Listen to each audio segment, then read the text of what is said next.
très important et on va se poser cette question-là. Tous les chrétiens sont-ils sauvés? Amen. Toute vie chrétienne a un commencement. On ne naît pas chrétien, nous le devenons. Et même si on est issu d'une famille chrétienne, ce n'est pas parce que nous avons été élevés dans une famille chrétienne que nous sommes chrétiens.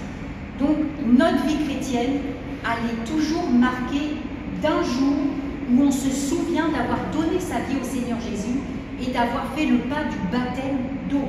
On en a parlé la semaine dernière du baptême.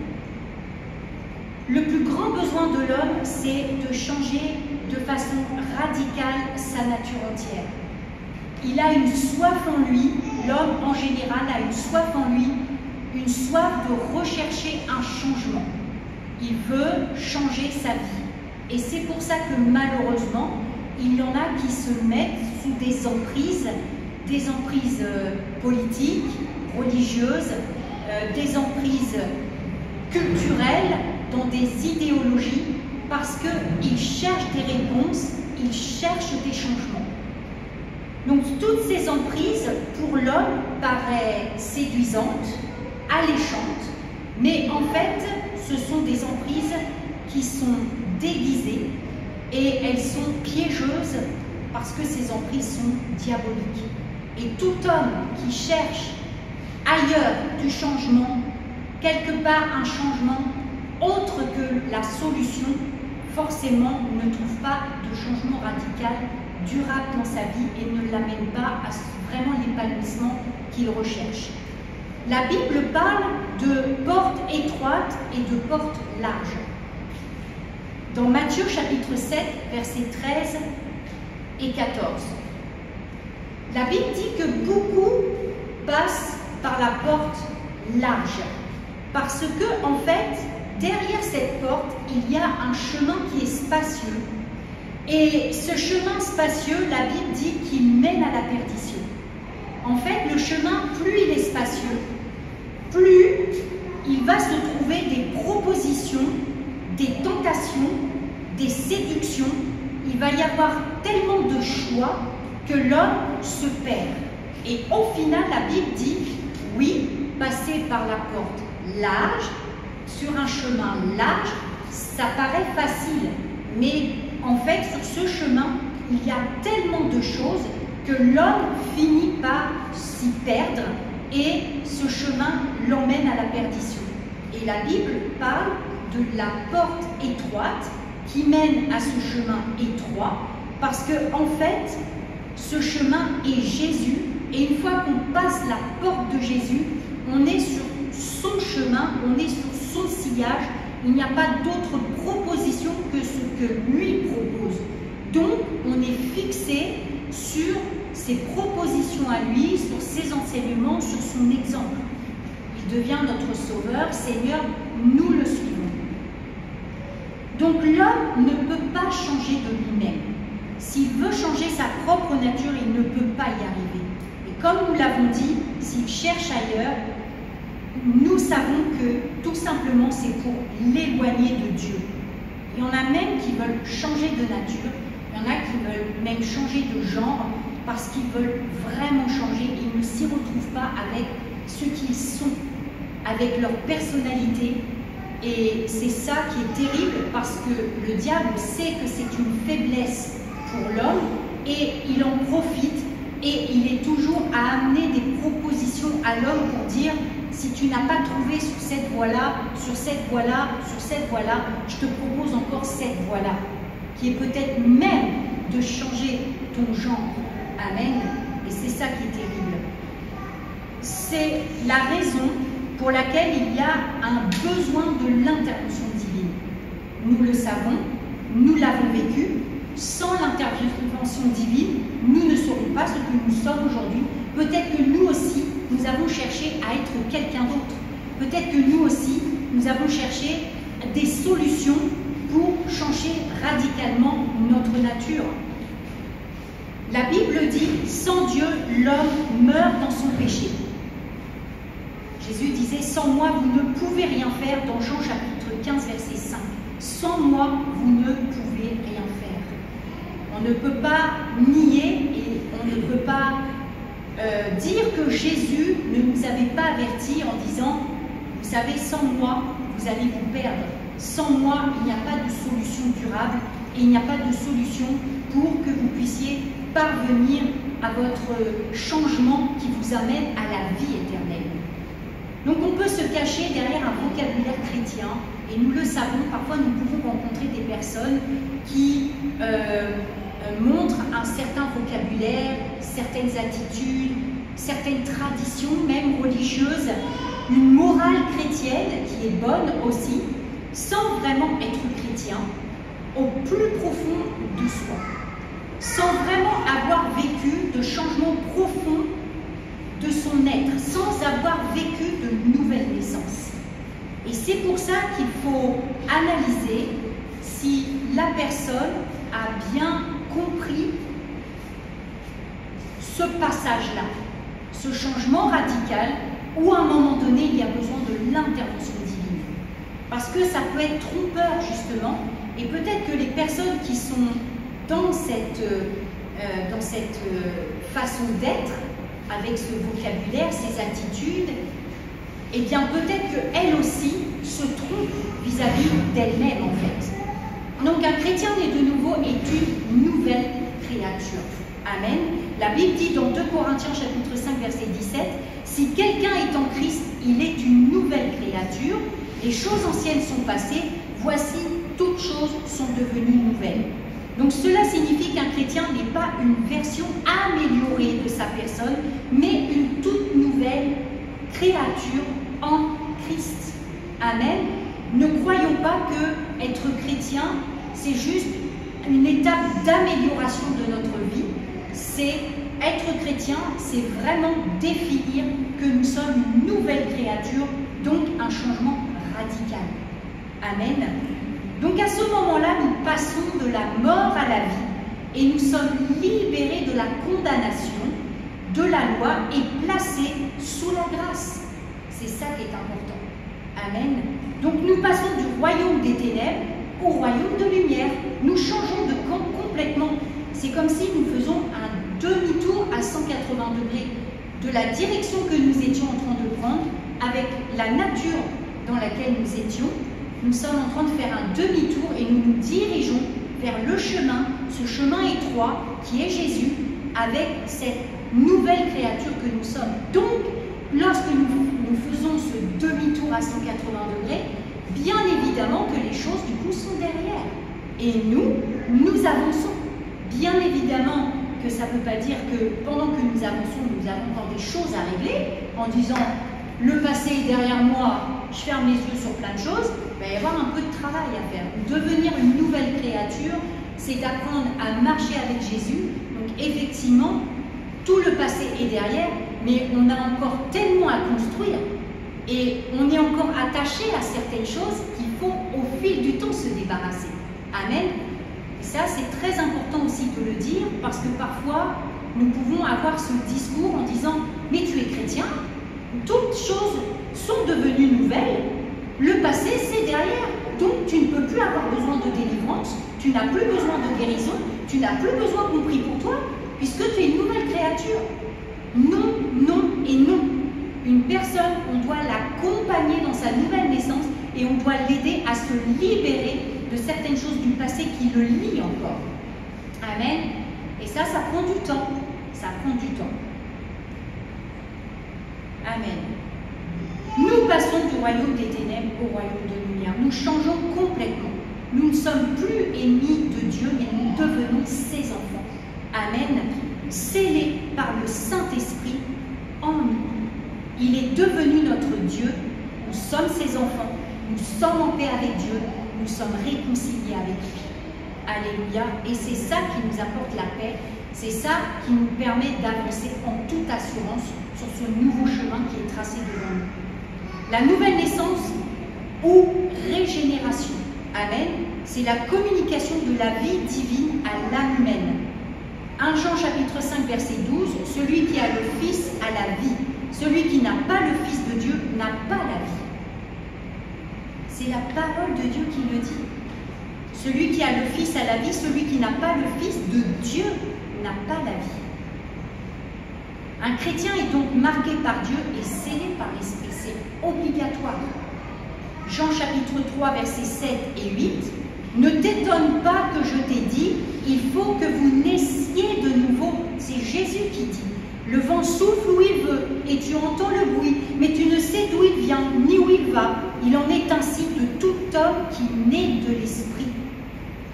Le chrétien qui reçoit Jésus-Christ reçoit une nouvelle vie et est né d'en haut.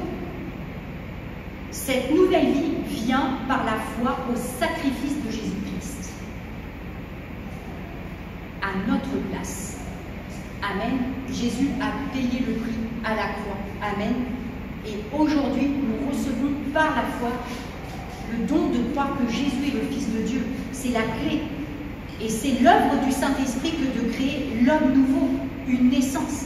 C'est le Saint-Esprit qui fait ça. C'est le Saint-Esprit, parce que c'est le Saint-Esprit qui interpelle une personne. Quand vous évangélisez et que vous semez la parole, par votre témoignage, par un passage biblique, par une histoire, la parole est semée là. Mais la personne peut-être ne pleure pas tout de suite sur ses péchés pendant que vous êtes en train de l'évangéliser à cet instant T là. Peut-être que la personne n'a pas encore conscience que le message que vous lui avez donné était vraiment pour lui et atteignait vraiment son cœur et sa conscience. Mais gloire à Dieu, nous avons le Saint-Esprit de dire maintenant la personne n'est plus avec moi, moi j'ai semé, Saint-Esprit va la poursuivre maintenant. C'est toi qui fais selon ton bon vouloir. C'est toi qui vas l'interpeller au bon moment. Nous avons vécu ça, nous avons été à un moment donné interpellés. Mais peut-être qu'à ce moment-là, il n'y avait personne avec nous. On était interpellés, peut-être qu'on était seuls à ce moment-là. Mais c'est parce que quelqu'un, peut-être avant, avait prié pour nous, nous avait donné le message de l'Évangile, nous a donné son témoignage, et peut-être que sur le coup, ça n'a rien fait. Mais au fil du temps, le Saint-Esprit est venu un peu nous poursuivre là. Lui, il était en train de nous surveiller jusqu'au jour où il a dit « c'est ton temps maintenant ». Et c'est lui qui le fait. Amen. C'est l'œuvre du Saint-Esprit que de créer une nouvelle personne, une naissance. Amen. Donc si on reprend la question de Nicodème, dans Jean chapitre 3, verset 4, Nicodème, quelque part en son temps, il avait quand même une bonne question. Et je pense que c'est une question que j'aurais pu moi-même poser à Jésus à ce moment. Nicodème lui dit, comment un homme peut-il naître quand il est vieux? Peut-il rentrer dans le sein de sa mère et naître? C'était une question très judicieuse et pertinente. Jésus est en train de parler de nouvelle naissance. Nicodème, lui, pensait à la naissance biologique, charnelle, et se dit, mais tu nous parles de quoi? Un vieillard qui est là, qui rentre, et comment ça se passe tout ça? Ce qui est né de la chair est chair, et ce qui est né de l'esprit est esprit. Donc, Jésus parle bien de deux naissances. Donc, ça veut bien dire que dans notre naissance chair, nous avons un commencement, nous avons une date de naissance, nous avons parfois même l'heure de notre naissance, le lieu de notre naissance. On a un démarrage sur Terre où on identifie que ça y est, on fait partie de cette humanité. Et on a aussi un temps où on est né de nouveau spirituellement. Amen. Et c'est ça que Jésus veut encore transmettre à son peuple aujourd'hui. On n'est qu'une fois selon la chair et on n'est qu'une seule fois selon l'esprit. Une fois que nous nous convertissons, il n'y a pas à faire la démarche une deuxième fois. C'est pour ça que quand on fait la prière de salut à une personne et qu'elle accepte Jésus et qu'on l'aide à acheminer, une fois que c'est fait, la personne ne peut pas à nouveau refaire cette prière de repentance. Elle ne peut pas renaître une deuxième fois en esprit, une troisième fois en esprit, une quatrième fois en esprit. Non, une fois que c'est fait, c'est fait. Une fois qu'on a dit oui à Jésus, c'est fait. Une fois qu'on est une nouvelle créature, c'est fait. Amen. Donc Jésus peut aussi nous rassurer que ce n'est pas un cycle qui va se répéter plusieurs fois. Ah mais j'ai péché, pardon Seigneur, donc là il faut encore peut-être que je naisse de nouveau. Allez, je refais la prière de salut. Peut-être qu'il faut même que je repasse mon baptême. Que je refasse le baptême d'eau. Non, c'est fait, ça y est. Avance et construis ta vie avec les forces que tu as. Donc comme on ne sait d'où vient le vent ni où il va, ainsi on ne sait comment l'Esprit Saint opère le miracle de la nouvelle naissance. Comment un jour il a pu venir nous visiter et nous interpeller. d'où il venait le Saint-Esprit. Personne ne l'a vu venir, personne ne l'a vu concrètement, mais nous savons qu'il est venu. Amen. Et ça, c'est beau ce que dit le Seigneur. Parce que Dieu, de toute façon, quand il a décidé d'agir, c'est pas forcément comme nous on le veut. Romains chapitre 6, versets 5 et 7. En effet, si nous sommes devenus une même plante avec lui, par la conformité à sa mort, nous le serons aussi par la conformité à sa résurrection. Sachant que notre vieil homme a été crucifié avec lui, afin que le corps du péché fût détruit, pour que nous ne soyons plus esclaves du péché. Car celui qui est mort est libre du péché, mais pas mort physiquement, mort avec Jésus-Christ, ressuscité avec Jésus-Christ. Donc il y a quand même un passage, il y a quand même une étape que nous devons forcément ne pas louper. Il faut traverser cette étape. Il faut se dire que oui, on est mort avec Jésus-Christ et qu'on est ressuscité avec lui. Amen.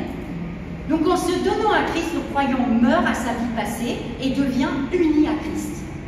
Il accepte là le changement radical. Il accepte que Jésus prenne le contrôle de sa vie.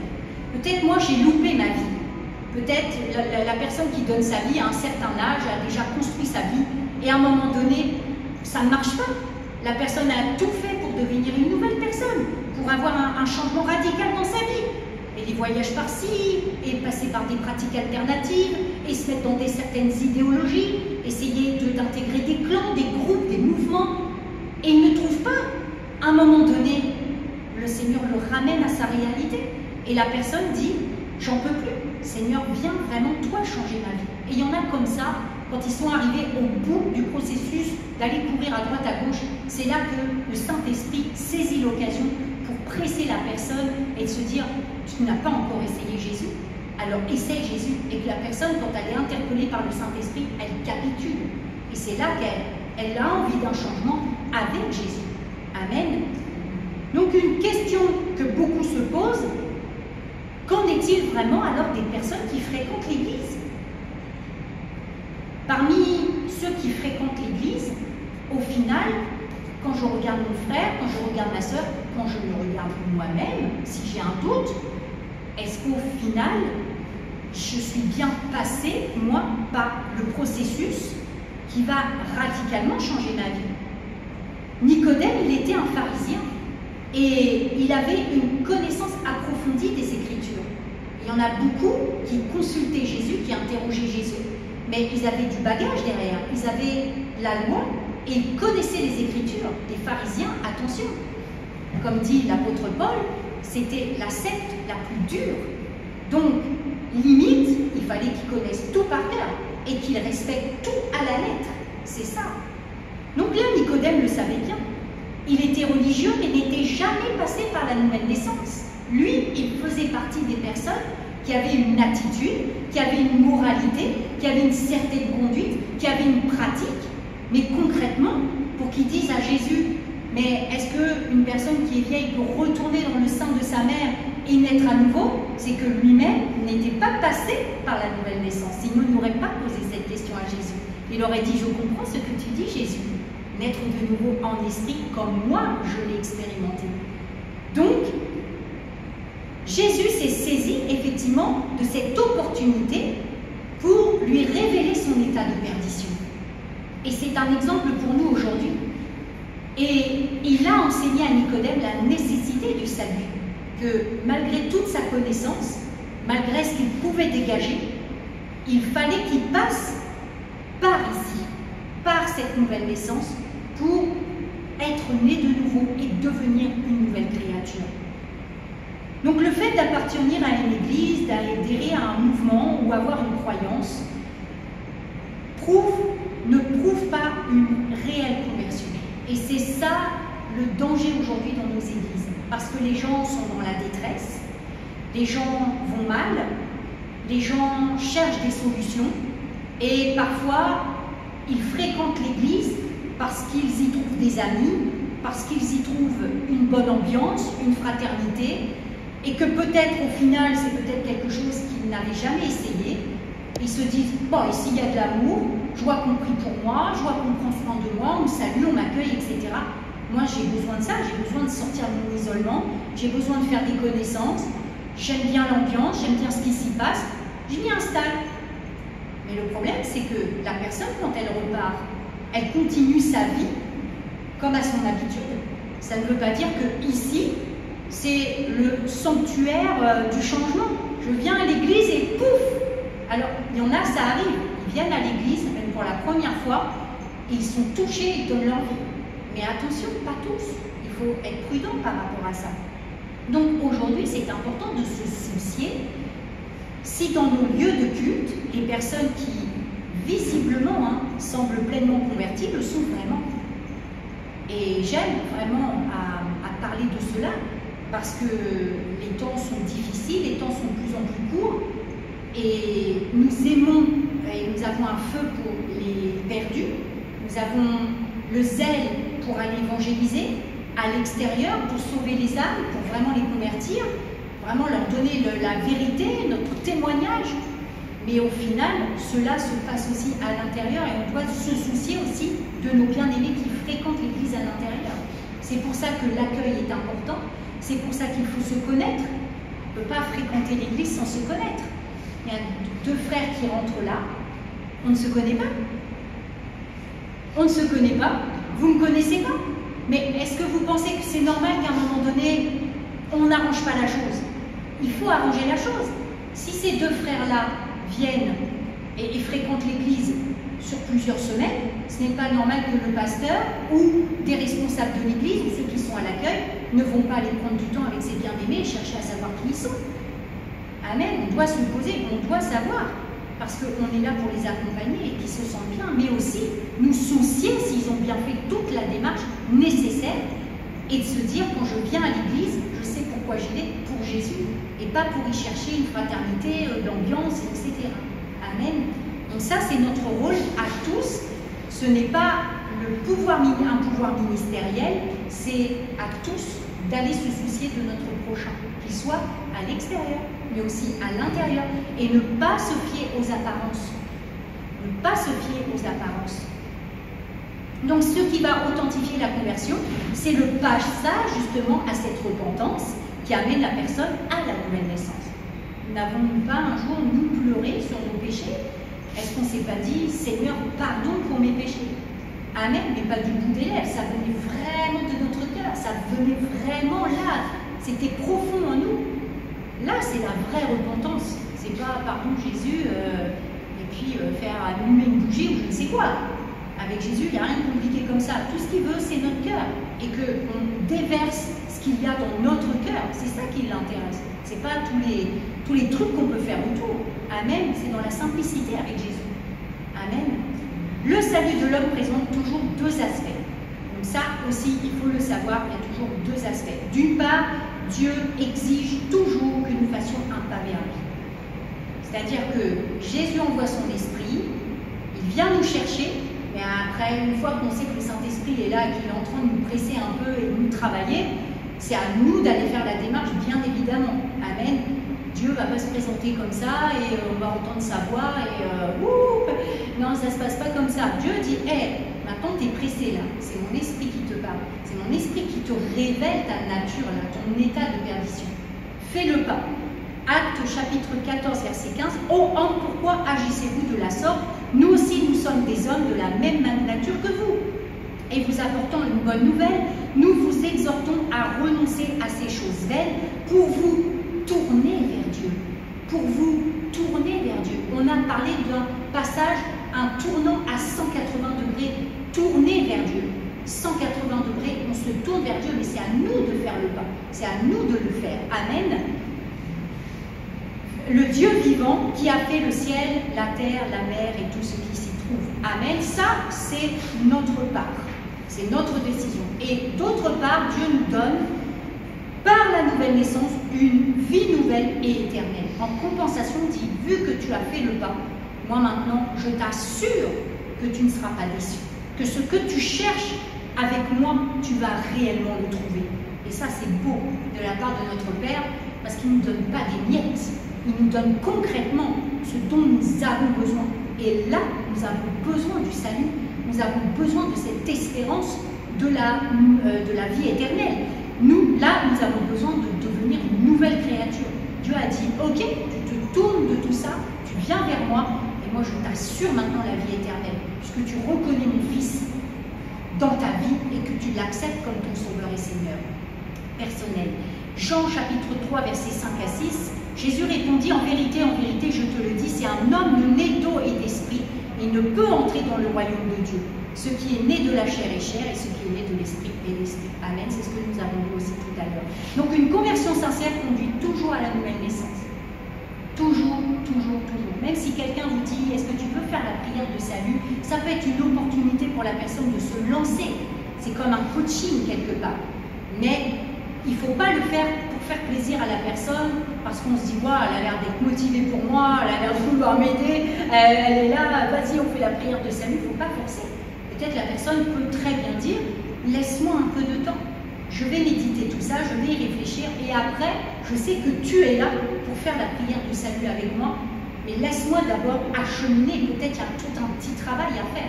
Et nous, on la garde bien sous l'œil, pour dire, par contre, il ne faut pas non plus, voilà, il faut aussi que je m'assure que tout va bien et nous, il faut l'enseigner pendant ce temps-là.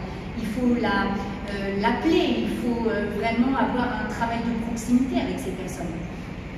Donc ne perdons pas de vue que nouvelle naissance et conversion se produisent en fait au même moment. Et cette conversion et cette nouvelle naissance ne peuvent se dissocier. Lorsqu'on se convertit, la nouvelle naissance, forcément, c'est lié. Amen. Puisqu'on ne peut pas naître de nouveau sans s'être converti. C'est-à-dire, comme on l'a dit, se détourner des choses passées, de faire un demi-tour à 180 degrés et de se tourner vers Dieu. On a vu qu'il fallait faire la démarche et après, là, on se convertit et après, Dieu nous donne la nouvelle naissance si nous passons par la prière de repentance authentique. Amen. Lorsque de notre côté, le processus de conversion est achevé, et bien Dieu procède par son esprit à notre régénération. Et ça, c'est bon. Il y a même des personnes qui peuvent ne pas vous reconnaître. Il y a des personnes qui peuvent être très étonnées de votre comportement, de votre façon de parler, de vous habiller. Le travail de régénération. Dire, waouh, mais tu as rajeuni, tu es resplendissant, tu as une belle peau, tu brilles, il n'y a plus cette tristesse, ce masque. La régénération. La régénération peut même transformer même notre aspect physique. Vraiment. Et en plus, les gens authentifient qu'il y a un changement qui s'est produit dans notre vie parce que nous ne sommes plus les mêmes, nous ne faisons plus les mêmes choses. Amen. Celui donc qui se convertit vraiment et qui parvient à se détourner de tout dogme religieux, qui vraiment écarte ça de sa vie, toute tradition religieuse, de dire ce n'est pas parce que j'ai été élevé dans les traditions, dans ces idéologies-là, que moi je dois être pareil, je dois faire mon propre choix. C'est individuel. Le salut est personnel. Amen. Il est individuel.